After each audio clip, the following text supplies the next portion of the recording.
to Baina Midday News, coming to you live from the NAB House, Atomic Junction, Medina.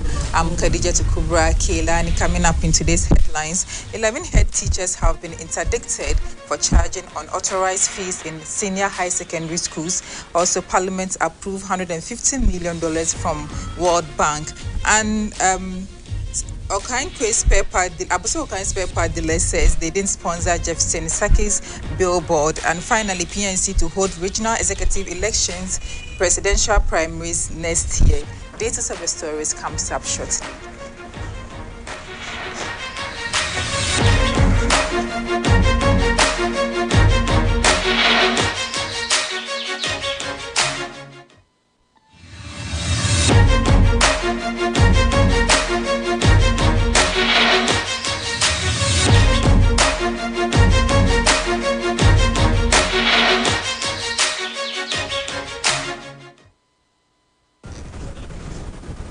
Thank you for staying with us. Remember, we're streaming live on Facebook and YouTube at Baina TV.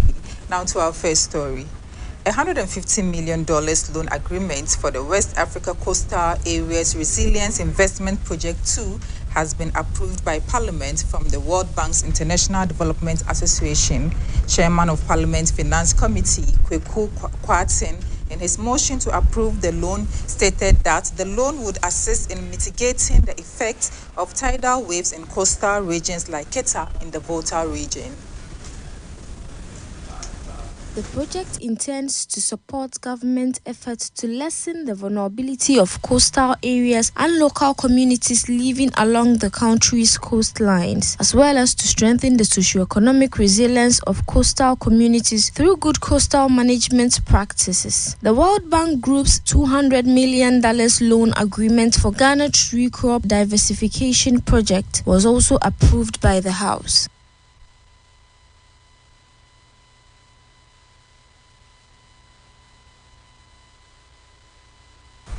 Away from that, the leadership of Abuso Okan Spare Part Dealers Association have denied allegations that it paid for Jefferson Saki's billboards, the parliamentary candidate-elect for the New Patriotic Party in the Ablekuma Central constituency.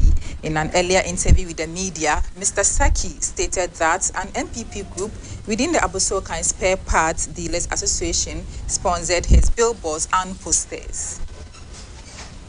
The Abuso Okan Spare Parts Association leadership reassured the public and its members that the organization is not involved in politics and that any claims to the contrary were untrue. The association completely distanced itself from any allegations of having contributed or funded billboards supporting the NPP's parliamentary candidate in a statement released on Friday. This association accepts that its membership is diverse and that specific spare parts dealers may decide to back political candidates to their choosing. However, the Abuso Okan Spare Parts Dealers Association does not officially endorse such individual decisions. The association reaffirmed its pledge to stay politically neutral and make sure that the welfare and interests of its members in the spare parts industry are the only things that are the focus on its operations. And now in education, the Ghana Education Service has taken decisive actions by interdicting 11 senior high school head teachers across the Greater Accra, Ashanti and Bunu region for their alleged involvement in charging unauthorized fees from new students. This was contained in a separate press statement issued by Regional GES office. The statement announced that the GES has initiated comprehensive investigations into the conduct of these head teachers.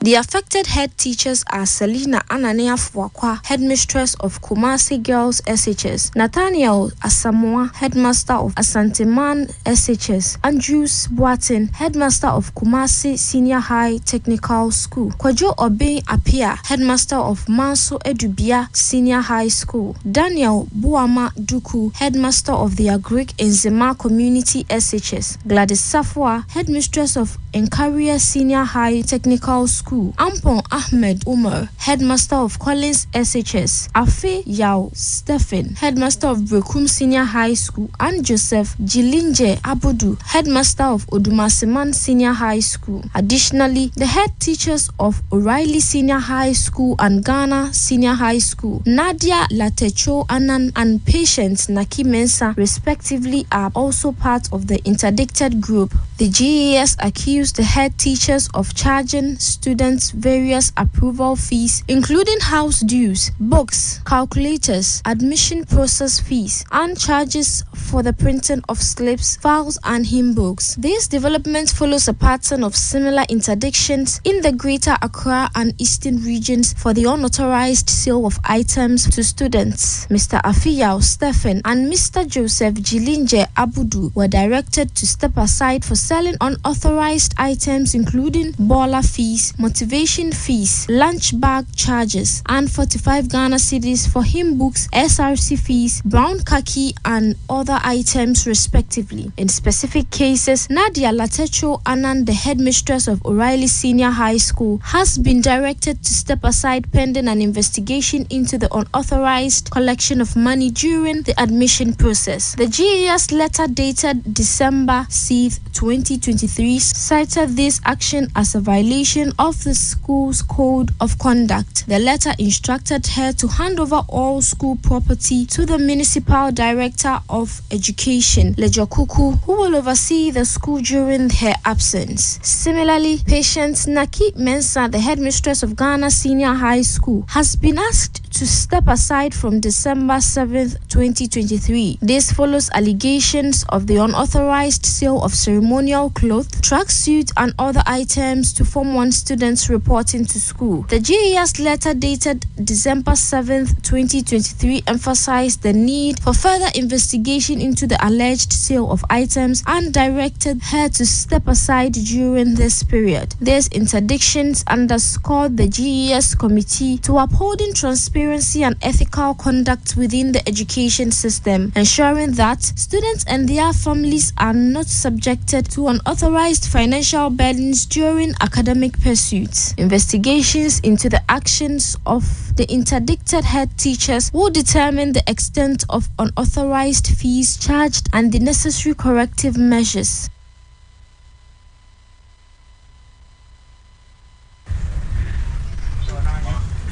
Meanwhile, the Vice President, Dr. Mahmoud Bawumia, had explained the government's 7 years drive to aggressively digitalize the Ghanaian economy.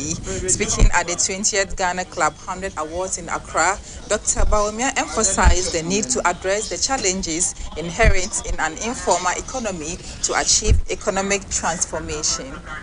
According to Dr. Bawumia, before the nation can build a transformational economy, problems in the information sector needs to be taken care of. He said the country was facing major challenges in these areas when they came into office. He elaborated on the detrimental effect of an informal economy, including fostering indiscipline, corruption, lawlessness, tax evasion, an unbanked society, poor loan repayment, identity fraud, and lack of reliable systems for address, age verification, insurance, birth certificates, passports, and government payroll. When we came into office, we were facing some major challenges in the area of the informal economy.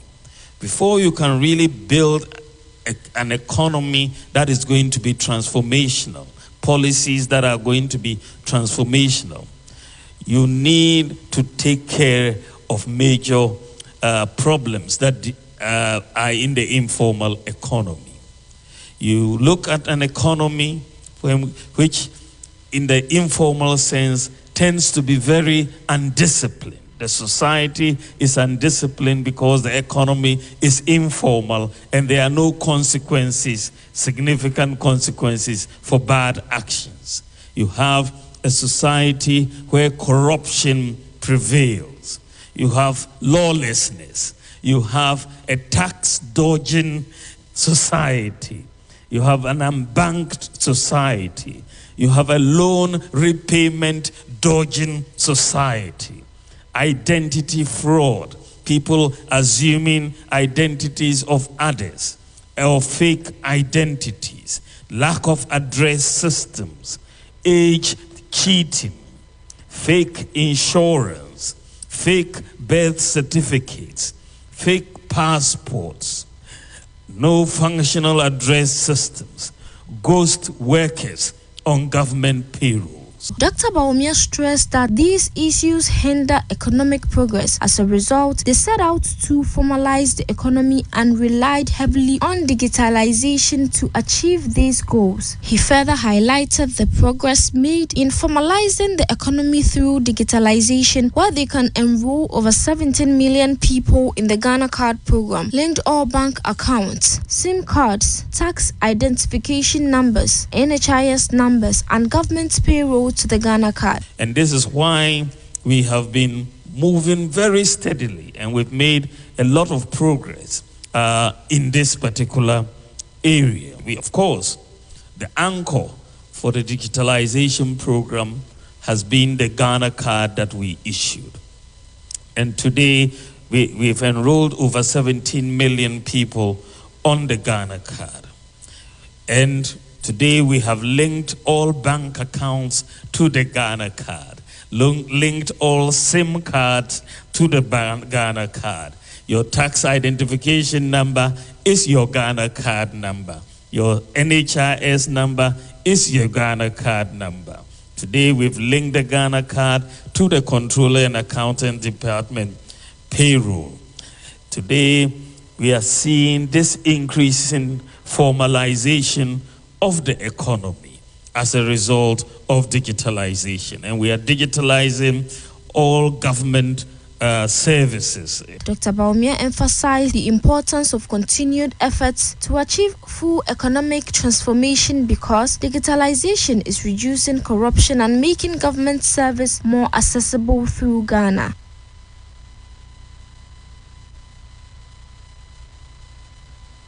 Oh, I wish you all the best. Now let's do some political stories. The People National Convention says it is set to hold some internal elections next year. This was contained in press statement signed by the General Secretary of the party, Janet Asana Nabla. The decision follows a National Executive Committee meeting held on December 8th and 9th in Accra. Present at the meeting were regional chairmen, regional secretaries, national officers of the PNC, committees chairmen, and Council of Elders. According to the party, while the regional executives election will be held from January 15th to 31st, 2024, the presidential primary has been slated for March 24th, 2024. The Council of Elders of the party have also indicated that they have not instructed any individual or group of individuals to sue any persons or entity on behalf of the party, and that all persons with any grievances should channel their grievances to the appropriate structures of the party for resolution. The Council of Elders have indicated that they have not instructed any individual or group of persons, any individual or group of individuals to sue any persons or entity on behalf of the party.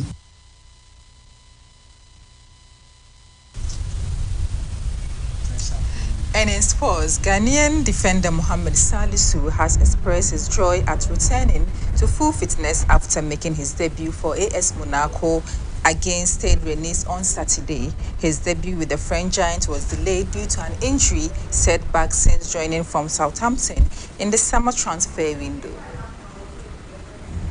After finally getting the opportunity feature for Monaco for the first time in week 15 of the French league, Salisu played the entire duration of the game, contributing to Monaco's 2-1 away victory. Despite receiving a yellow card in the 62nd minute, he showcased his resilience and dedication, earning a commendable 7.6 rating for his spirited performance. After his first competitive game since March 2023 with Southampton, Salisu described his journey to fitness as a difficult but one that he is very proud of. Salisu is expected to maintain his his fitness, with aspiration of reclaiming a spot in the Black Star squad for the upcoming 2023 African Cup of Nations AFCON in Cote d'Ivoire. His successful debut adds a promising chapter to his football journey with Monaco, showcasing his potential impact on both the club and international stages.